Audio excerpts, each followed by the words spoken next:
How are we doing, Kansas Jayhawks fans? This is your host, Nick Rondeau, here bringing you Jayhawks Daily. We're here to talk about some upcoming news, some rumors, some buzz, what's going on with this upcoming season, what we've got for the next recruiting cycle. We've got it all starting at you. And first, we're going to, obviously mention Talon Kinney again because, yes, we've got him. Number one point guard for 2026 class, Talon Kinney, and kind of what he brings to the table and what he brought up after the multitude of interviews that he had. Obviously, after announcing you're coming to a school like Kansas or any school, but you gotta have interviews, and it's gonna everything. It seemed like he was really bought in, very much, very excited. He knew he was gonna be there for 10 months, but he just treating it like Darren Peterson. This is it's not just a job. It's a culture, it's an environment, and he definitely seems like he's excited for that Jayhawk kind of fandom. But what he's also seems very excited for is kind of getting to work, and I don't mean just on his game. I mean on getting guys to come to Kansas next year. Darren Peterson recruited Talon Kinney, and he's not even going to be there next year. Talon Kinney said, two things about the recruiting. He said, one, I know one guy's coming. I'm not going to say who it is, but I know one guy's coming. And that's not me saying I don't know who it is. I have no idea, but he knows. He knows one person. So that's all I need. I need to keep the buzz going. And he followed it up by saying, I know I got to call Tyron right now. So he's calling Tyron Stokes, and he's going to make a pitch, and he's going to let him know, why not us? Why not you and me? Number one point guard, number one recruit. Why they would work so well together. The swagger would be off the charts. The amount of actual basketball talent would be almost unheard of. I mean, I wouldn't have had that big of a recruiting class since, Embiid and Wiggins in the same one. It just that's how talented these guys are. But it definitely just gets me super excited. And kind of additional information about Tyron Stokes right now is there's a little bit of news. It's not in recruiting per se, but he just had his high school football debut. He just played for Notre Dame high school football. He got a 45-yard touchdown catch running into the end zone in his debut. He had another one called back, actually. Just mosses two defenders. He's a big guy. You expect him to do that. And, at 6'7", yeah, he's jumping over guys. Football could be a sport for him, but that's what I'm saying. He joins the likes of LeBron, Kobe, and Allen Iverson, all high school football players as well. But this, he would be good. He would be great. He came in, got a bunch of targets. They really looked at him early. But I think for Jayhawks fans, we're just excited. This guy's definitely sticking with basketball. Really help us on that front. But he's just such a swagger coming from this guy. He loves basketball, but he also just loves to be himself, and those are the best type of players where their personality really shows up.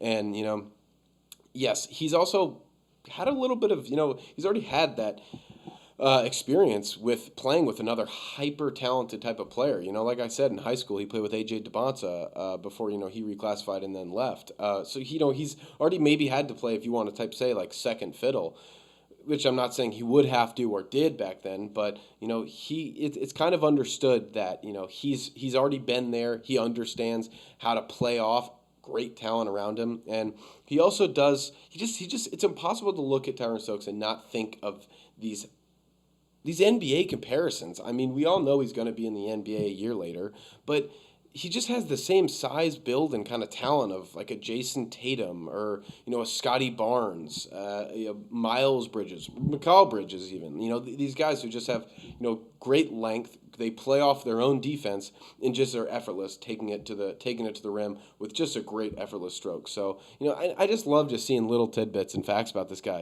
I saw in the U19 World Cup. He shot 70.6% from the floor, got a triple-double in 24 minutes against Jordan. Like a triple-double in 24 minutes and shooting 70%. It's unbelievable. But so he just wrapped up his official visit at Oregon last weekend. That was his fourth visit already from the cycle. He's done Kansas, Kentucky, and USC. Apparently Louisville thinks they're going to still hold on to him just because he's from Louisville. He's got a visit coming in October. If I'm wrong, I'm wrong. Louisville's got a chance at him, sure, but they thought they got TK too. They didn't. But we'll see where he's going to go, and I'm not positive we're number one. I'm not positive we're number 2, 3, 4. I don't know, but I do know that we've got a concerted effort on all fronts. The staff, the players, everybody wants Tyron Stokes in the building. Who wouldn't want Tyron Stokes in the building? And he's even kind of made it clear he's looking to make this as an early decision. Maybe not right now, maybe not next week, but that early signing period, November 12th to 17th, it seems like he wants to be signed by then. And it seems like could be even early, to early just in general October as a decision, for him to be made. It seems like he wants to focus on having his commitment and then having just a clean, good high school basketball season. Because at the end of the day, he does seem like a person who's very genuine and just kind of does want to be just Tyron, not Tyron Stokes, the number one recruit at times, which everyone should always be allowed that opportunity. But we'll see if TK can make something work, but we'll see what else TK can make work, and maybe that's Caden Samuels. And I just love a good lefty. I love a lefty sniper nonetheless, but this guy is exactly who KU would need. So Caden Samuels, a 6'6" small forward, playing at Bishop McNamara. We offered him back in June of 2024, but he's number 10 in the ESPN top 100 recruits. He's number 18 in 24/7 Sports, so he's a consensus 5-star. His hometown, yes, is in Maryland, and, this guy is just so confident in his stroke. I watched pretty extensive film on him just rising up over defenders, just catching and shooting. He is exactly the shooter that you need to pair with a facilitator, with a distributor like Talon Kinney. He's super comfortable with his not only just jump shot off the dribble, but also catch and shoot. He just has it all in his bag is very deep. He's got a big arsenal with that, and it's just something that would desperately be needed to be put next to a good facilitator. It's a confident shooter and a good one at that. If you can have both of those things, you're a perfect player. But that's the thing is he's just lethal with the pull-up game. He shot 38% from behind the arc off of his dribble. So that takes away from the catch and shoot, which brings it up over 40. And, the thing that also helps is he's got a great floater game to kind of complement that. When you can dribble drive and you can just take it off the dribble, it really allows for so much more of his game where, yes, he doesn't need to have the ball in his hands more. Maybe that could help him develop to the NBA star that, he inevitably will be. But that's kind of the... It's the middle ground you've got to find of am I a great enough shooter, am I a great enough creator, but he's also got a 6'11" wingspan, so he's going to create a lot of his own shots, going to be a great defender on that, kind of forcing the transition. But it was really just to see the tough shots he would make, just rising up over, stepping back. He has a lot of confidence and swagger to him. But kind of brings us to our next point, which is the tougher one, which is the Caden chaos. And that is the fact that there are a lot of guys after him, a lot of teams. And it's difficult. He's a top 10 player for ESPN. So that how are you not going to have everyone clamoring for you? So, that includes Kansas, but it also includes Alabama, Providence College, NC State, Maryland, his hometown, UConn, Georgia, UNC. The only thing going for us is he canceled his trip to Kentucky in August, which maybe it seems like that's the only school he maybe has ruled out, to my knowledge. I don't know, but that's one thing we had going for us, I guess you could say. But the real thing is he did kind of speak out in an interview saying what he really liked about Georgetown, and that was he had visited. I believe a month back, or within the past month, but he visited there and he said a lot of what he got there was trust in the coaching, and a lot of that was in Ed Cooley. And Ed, got to enjoy some of Ed Cooley. I think he's a great coach. But I guess what his pitch to Caden was, take a peek at this guy. I'm going to put him in the NBA next year. I'm like, okay, sure. A year later, check the receipts. Hey, he's in the NBA, right? I think it was Dylan Sober. But nonetheless, Ed was trying to sell it on him that I can still bring guys to the NBA. And he also said, just the rest of his staff. You want to talk about bringing guys to the NBA, look no further than Bill Self and the Kansas Jayhawks, Caden. I mean, yes, maybe all top 10s are going to the NBA the next year. I don't know. So when Darren Peterson's number 1, that won't count for us. When Taylor Kinney inevitably goes top 5, it won't count again. Like, I don't know how to sell anymore besides saying, oh, yeah, we also have a former NBA head coach on the current, coaching staff, someone to tell you exactly what NBA teams want. Oh, yeah, we sent Jalen Wilson recently, who wasn't a top recruit. We sent Christian Brown. We sent Johnny Furphy, Grady Dick. So, I think we've had a little bit of success sending people to, the NBA. And what has Cooley done in the past couple of years? 1-4 against Providence College is the team he left. Couple wins here and there. Has been a tournament appearance? I don't know. If I were a recruit, I'd love to go to the NCAA tournament. It seems like a lot of fun. That's just my opinion. But nonetheless, there's a lot of chaos for a guy like this. There's obviously going to be everyone clamoring to get him.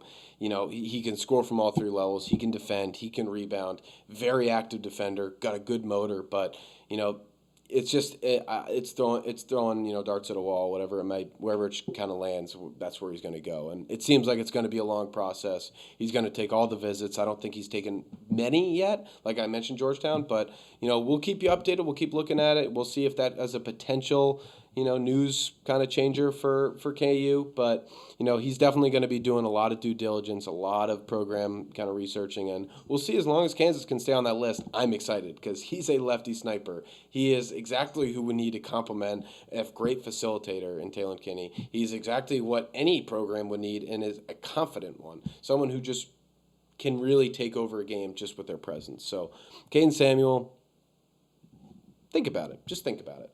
But last up, we're kind of just going to talk about, got to keep you informed with, this upcoming season, 2025. We can talk about 2026 all day, get us pumped for the season after that, but can't forget about what's up, at stake right now, and that's the fact that we need to turn around our recent misfortunes in the Big 12, in the conference play and non-conference play and the tournament nonetheless. And, we all know about Darren Peterson, obviously. We know who that stud is, that future number 1 NBA player is.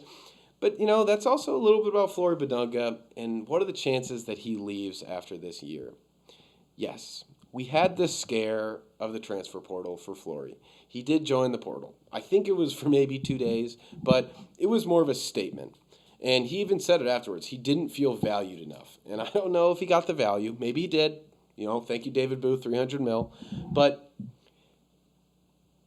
it's impossible not to think that, yes, he did seem less valued.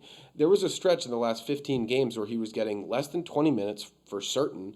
He was, getting in some games almost 10. He had a stretch early on in the year where kind of like developed his spot on the team, his real, role on the team, more than just backing up Hunter Dickinson. But, that Houston game just remains so prevalent in my mind. That was kind of his coming out party of, I am a talented offensive and defensive weapon. So we know what we're going to get with him this year. We know a 70% field goal shooter and a 3.5 block guy. But it's impossible to not look at this guy and think he has NBA characteristics out the wazoo.